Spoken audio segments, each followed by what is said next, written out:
Hello YouTube, welcome back to Small Block Saloon. Today we're going to continue working on our Wasteland car, the Outrider Interceptor. Okay YouTube, so last video we did the back of the car. Today we're going to continue working on the front suspension. I had asked the question what you guys thought I should do, if I should raise the front or leave it like really wedged or lower the front, and a lot of people told me their ideas, and I appreciate that. I really like hearing back feedback from you guys, and I think what I'm gonna do is combine both ideas. We're gonna raise the car and lower the car at the same time, and while that sounds counterproductive, I'll show you what I mean. So some of you guys know I'm building this car loosely based off of a concept drawing for the Razor Cola car and Fury Road, and using it as a very loose blueprint, and I'll put a picture of that in here right now. And as you can see by looking at the car, it's got a real wedge shape, like it's real cartoony looking. I can't get that much. I mean, I could, but I don't want to do that much of a wedge. But I do like that look. And so what I want to do big wheels on the front, big wheels in the back and small wheels on the front. So how I'm going to accomplish that to start with is with the shocks, and I'll flip you around and show you what I got. Alright, so this is the shock to come out of the car. It's completely froze up, like it won't move at all. I went and took both sides out because I didn't figure you really want to care about seeing me take shocks out of the suspension. What I'm gonna do, I'm gonna order a same set of those Monroe overloads like I put on the back they make them for the front as well, but just stock height. I'm gonna put those in there. These coil springs are a little bit collapsed, I think, because somebody's put some boosters in there. I'm just gonna leave all that alone for right now because I don't really want to raise the car per se. I just want to kind of get it back up to stock height that I'm not sure it's there now. So I'm gonna put those overload shocks in, and I'm gonna measure the fender, and I'm gonna see if we gain anything or lose anything by doing that. We're gonna do that now. That's the first step of this process. Alright, so here's a shock comparison. The Monroe overloads on the left, they're the exact same ones that I put on the back, but these are actually for this vehicle. And the stock ones were just completely shot, like they're froze up. They're not even moving. So I don't expect to gain a whole lot, but I know the coil springs are kind of sacked out in the front, so whatever we get, we gotta have shocks. So I'll slap them on and then update you when I get. Alright guys, so got the new shocks on. It gave us a little bit of lift. Looks like 31 and 5/8 or 31 3/4, so about a ½ inch.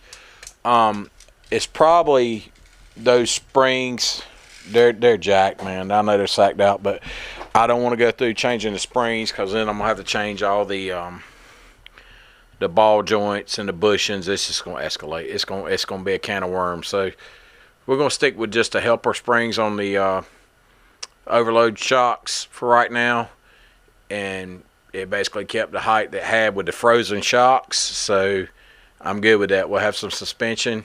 If we gained a ½ inch or 3/4 inch, that's fine too. So next, let's go on part 2. We'll work on the wheels.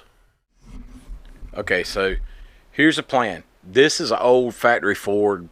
I don't know if it was a Bronco F-150. I think this one came off a Bronco, but anyway, it's 15-inch factory Ford wheel, Ford truck wheel. I'm gonna cut out the center, just the center of that wheel, the hub part, and the, let's call them the stars, the bars, whatever you want, stars, bars, whatever you want to call it.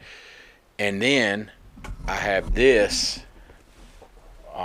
12-inch mud bug four-wheeler tire. It's a 26 by 10 by 12, and I'm gonna do the opposite on it. I think I'm gonna cut the inside out, take that center and weld it to the inside of this hub, of this wheel, which will give me a hub that's kind of recessed a little back in here. Weld it in here on this lip, so that'll get space it back enough with that adapter. I think it'll look about right.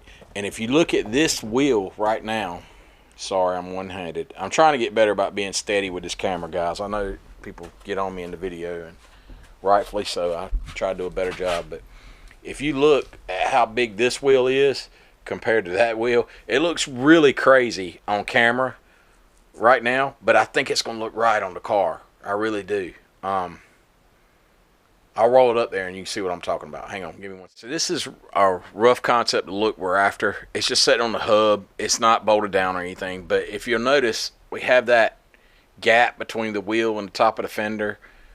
We had that big tire on the back. Looking at it through this viewfinder, again, is not doing it anywhere near justice, but I think in real life it's going to be the look we're after. My shop's not big enough for me to really get back and get a good side view, but I mean, we're just playing with junk, so we're going to do it and see what it looks like. I'll cut you back on when I got progress.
All right, YouTube, so here's what we got. I got the F-150 wheels cut out, the centers out of those rims, and welded them in to those ATV, 12-inch ATV rims. And I think that's going to give me the look I'm going for with that concept drawing. I know the concept drawing had a lot more lift on the front and the back. It's more cartoony looking. I don't think we're really going to worry about that. I think this is going to give me the look I'm after. And like I said, I'm just using that concept drawing as a loose blueprint. So let me, it's up on jack stands now. So let me get it off the jack stands and we'll see what it looks like on the ground. All right, there it is, YouTube. I think the height's pretty good. It's got a good rake from the front to the back. The back is still sitting about 1 inch off the ground because I got to do some brake work. But I'm pretty happy with it. You can probably hear that heater, but it's cold here, so deal with it. But I think that's going to give me pretty much the look I'm after as far as kind of doing a concept drawing. As a blueprint, it looks pretty close. So, and I think the front wheel matches the back wheel enough. They kind of resemble those wheels that were on the Interceptor. So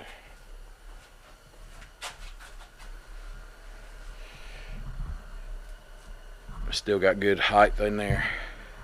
Not too much, but just enough. So we'll really be able to tell when we get it outside, but that's going to have to be another day. So that's going to probably do it for this one. Thank you guys for watching. We'll catch you in the next one.